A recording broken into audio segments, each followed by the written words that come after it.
सबको जय मसीह की। आज हम लोग बाइबल अध्ययन में देखेंगे भजन संहिता 15 के द्वारा परमेश्वर का वचन हमसे क्या बात करना चाहता है। भजन संहिता 15 जो दाऊद का लिखा हुआ भजन है, उसमें दाऊद कहता है, हे परमेश्वर, तेरे तंबू में कौन रहने पाएगा, तेरे पवित्र पर्वत पर कौन बसने पाएगा।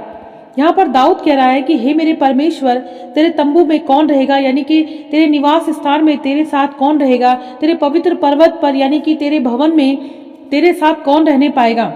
यहाँ पर दाऊद उस ऐसे व्यक्ति के बारे में कहता है दूसरे पद में, वह जो खराई से चलता और धर्म के काम करता है और हृदय से सच बोलता है।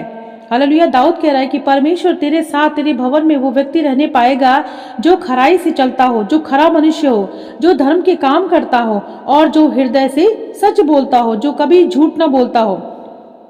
तीसरे पद में दाऊद कह रहा है, जो अपनी जीभ से निंदा नहीं करता और न अपने मित्र की बुराई करता और न अपने पड़ोसी की निंदा सुनता है।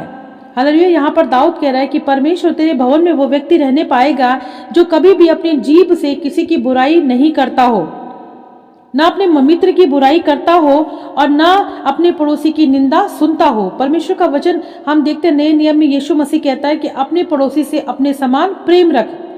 जब हम किसी से प्रेम रखते हैं तो हम उसकी बुराई करना तो दूर की बात है, हम उसकी बुराई सुन भी नहीं सकते हैं। तो यहाँ पर दाऊद कह रहा है कि परमेश्वर ऐसा व्यक्ति तेरे भवन में रहने पाएगा जो अपने मित्र की ना तो बुराई करता हो और ना सुनता हो। चौथे पद में देखते हैं आगे दाऊद कहता है, वह जिसकी दृष्टि में निकम्मा मनुष्य तुच्छ है और जो यहोवा के डरवयों का आदर करता है, जो शपथ खाकर बदलता नहीं चाहे हानि उठानी पड़े। हालेलुया।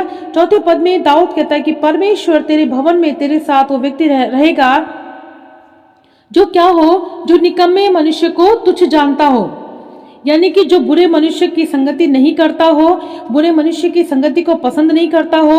हम लोग देखते हैं कि आज कई लोग ऐसे होते हैं जो बुरे लोगों की संगति में उठते बैठते हैं और धीरे धीरे उनकी सी चाल चलना शुरू कर देते हैं। तो दाऊद कह रहा है कि हमें बुरे लोगों की संगति में उठना बैठना नहीं है, उनसे दूरी बनाए रखनी है। और आगे परमेश्वर का वचन कहता है, जो यहोवा के डरवयों का आदर करता हो, और हमें उन लोगों की संगति करनी है जो परमेश्वर के डरवये हैं, जो परमेश्वर का सम्मान करते हैं, जो परमेश्वर के पीछे चलते हैं। हमें उन व्यक्तियों की संगति करनी है, उनका आदर करना है।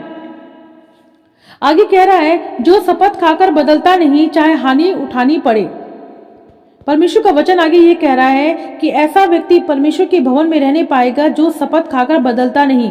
जो कोई प्रतिज्ञा करता है तो उसमें वो बदलता नहीं है, उस प्रतिज्ञा से, उस वचन से मुंह नहीं मोड़ता, चाहे उसे उसके बदले हानि क्यों ना उठानी पड़े। ऐसा व्यक्ति परमेश्वर के भवन में रहेगा।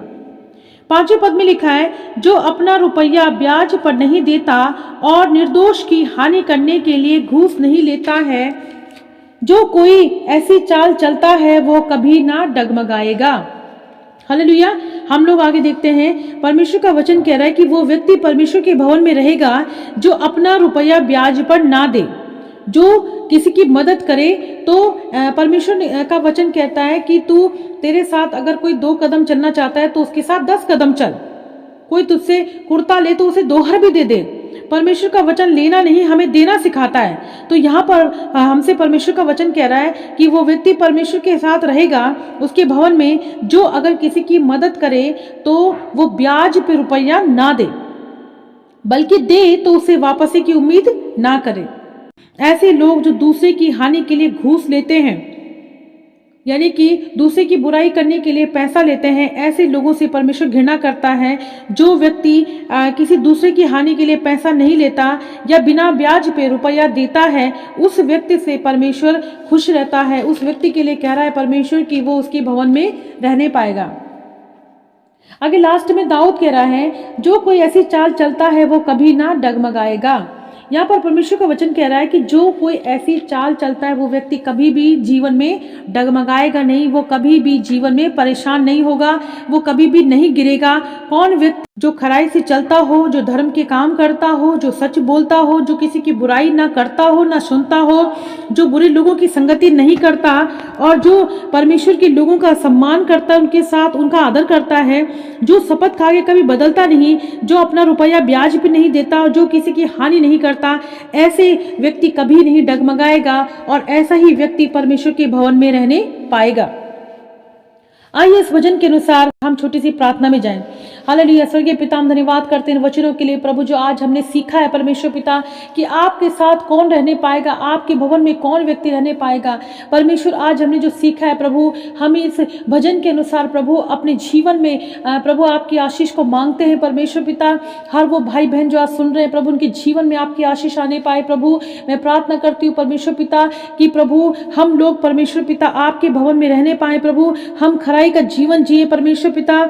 हम प्रभु जी हर वो काम जो आप चाहते हैं, जैसा जीवन आप हमारे लिए चाहते हैं प्रभु, हम वैसा जीवन जी सके प्रभु, ताकि प्रभु जब आप आए तो आप हमें अपने साथ ले जा सके प्रभु। और पिता हम आपके साथ वास करने पाए परमेश्वर पिता, हम ऐसा जीवन जी सके प्रभु जो आपके लिए भाने योग्य हो। धन्यवाद पिता, धन्यवाद धन्यवाद। इस वचन के द्वारा हर एक भाई बहन को आशीषित कीजिए परमेश्वर पिता। धन्यवाद। यीशु मसीह के महान और सामर्थी नाम से मांगती हूँ, आमीन।